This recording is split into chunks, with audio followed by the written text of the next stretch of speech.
És ezzel a számmal szeretnének kedveskedni Elemérnek 61. születésnapjára. Köszönti felesége, 2 lánya, fia, unokái, 2 veje és a menye. A világ legjobb apukájának és férjének. Köszönik, hogy vagy nekik, a Jóisten áldjon meg téged még nekünk nagyon sokáig. Piros rózsán beszélgetnek, azt sugallják én nekem, hogy vigyázzak az apámra, semmitől se szenvedjen.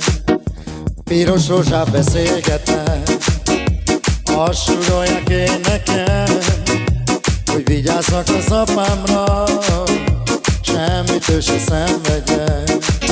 Köszönöm, édesapám, hogy felnevettél engemet, megadtál nekem minden, apám, szeretünk tégedet.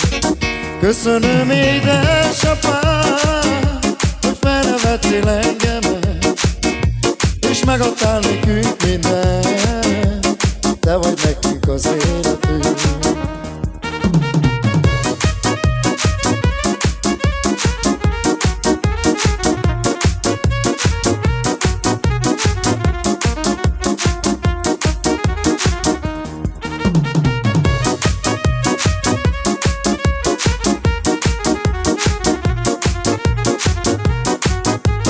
És ezzel én szeretnék köszönteni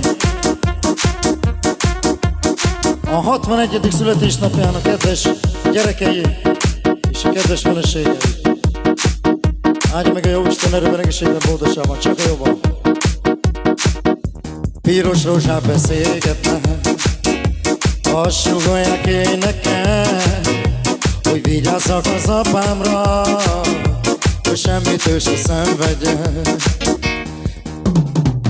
Köszönöm, édesapám, hogy felnevettél engemet, és megadtál nekünk minden, apám, szeretünk tégedet. Köszönöm, édesapám, hogy felnevettél engemet, és megadtál nekünk minden, apám, szeretünk tégedet.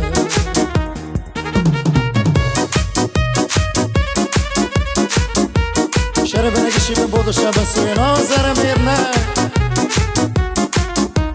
a kedves családjától, hatalmas nagy szeretettel.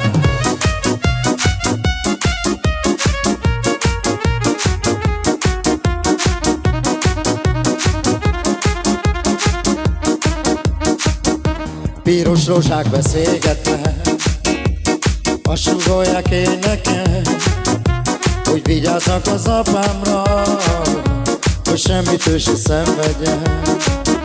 Piros rózsák beszélgetnek, azt sugallják én nekem, hogy vigyázzak az apámra, hogy semmitől se szenvedjen. Köszönöm, édesapám, hogy felnevettél engemet, és megadtál